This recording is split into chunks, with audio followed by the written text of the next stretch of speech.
RMJ Movie Reviews back again with another Halloween horror movie review along with the Halloween franchise of my review of C.H.U.D. Wow, C.H.U.D.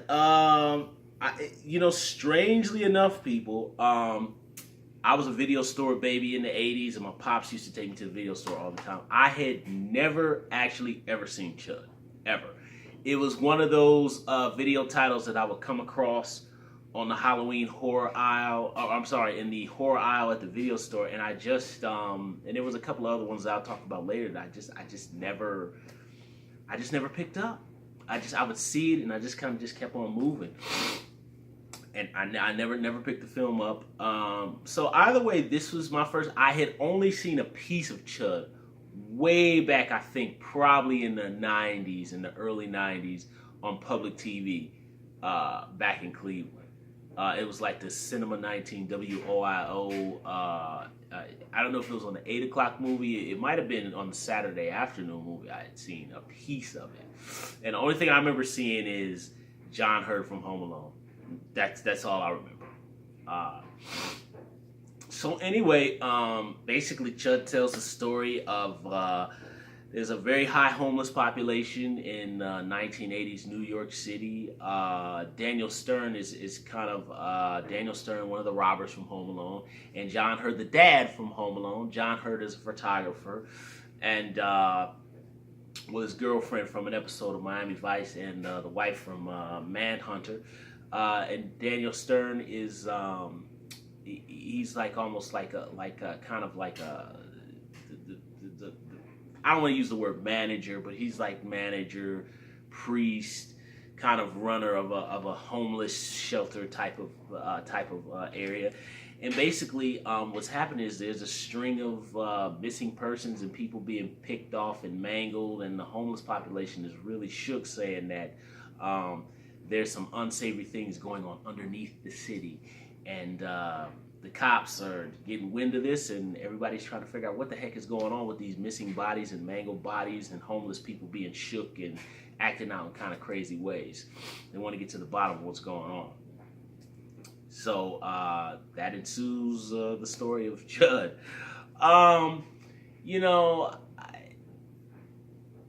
In my particular opinion, I know there's C.H.U.D. and I know there's C.H.U.D. 2, and I haven't seen either film.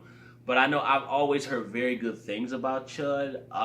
For me, and trust me, I'm not one of those types who will go back and watch a movie from way back in the day and go like, oh, it's dated, it's this and that. I don't like it because it's dated. I'm an 80s baby. So the low budget and the modern technology and the dirty, grainy film look, that doesn't bother me. I like that.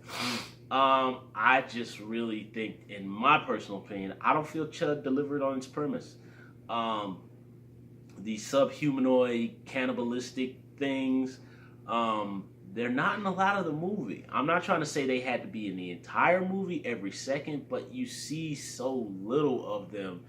And to me, I don't feel there's enough of them to feel an actual threat in the movie. I didn't at all hate this movie because John Hurt is John Hurt is great. He was a fantastic actor. Daniel Stern is really good in this movie. I mean, really, really good.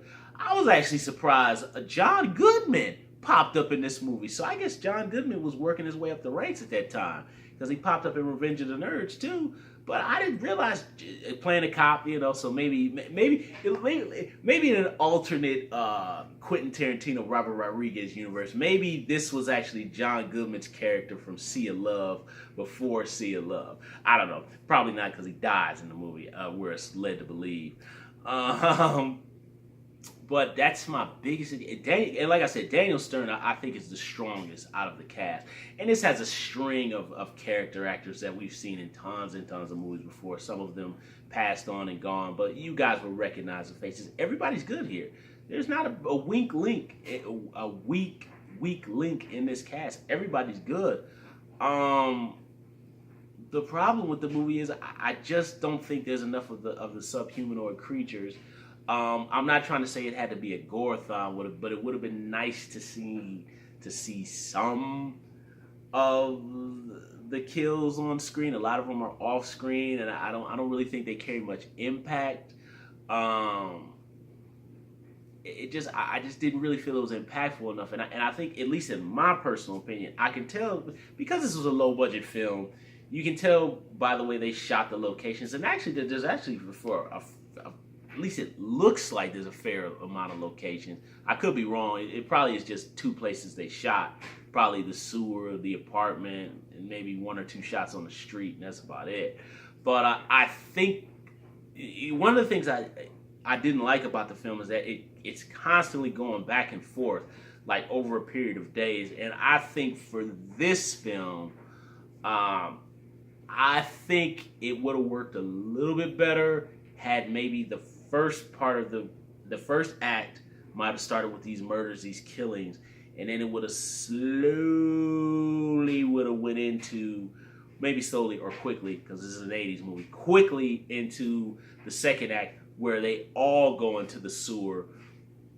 And once in the sewer, they're trapped down there, and they figure out more and more about what's been going on with these subhumanoid creatures. As it stands, they go in the sewer, out the sewer, in the sewer, out the sewer.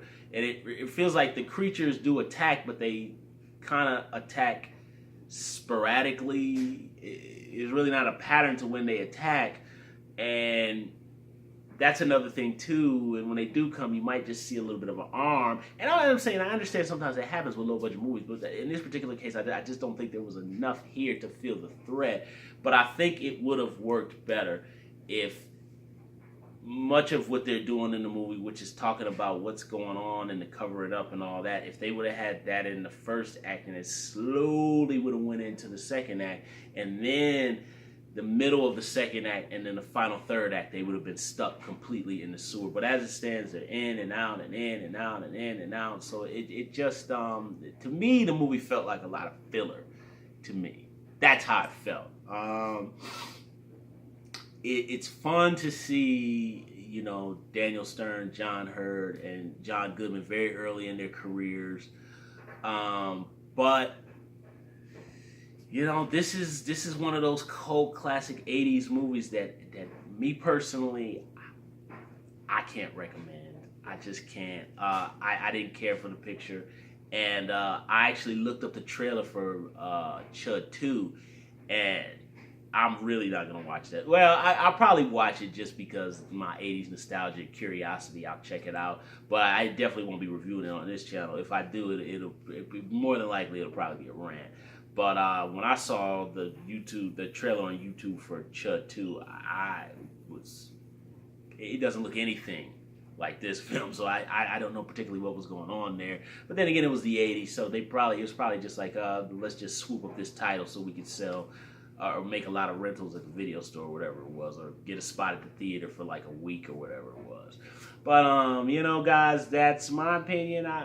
Hey, look, I'm not knocking anybody who likes the film. That's cool. But I say, particularly for me, I just felt the film meandered, and I didn't feel like there was enough of the actual C.H.U.D characters to really merit even sitting through the 90 or 80 minutes or whatever it is.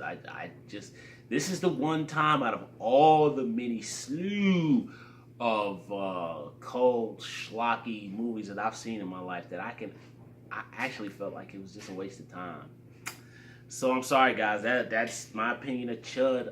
Thumbs up the video, subscribe to the channel, share the video, hit the little bell, leave comments down below about C.H.U.D. Sorry, guys. That was my opinion. I'll be back with my review of Rob Zombie's Halloween 2, Ghoulies, and then Halloween Resurrection and H2O. RMJ Movie Reviews. I'll see you soon.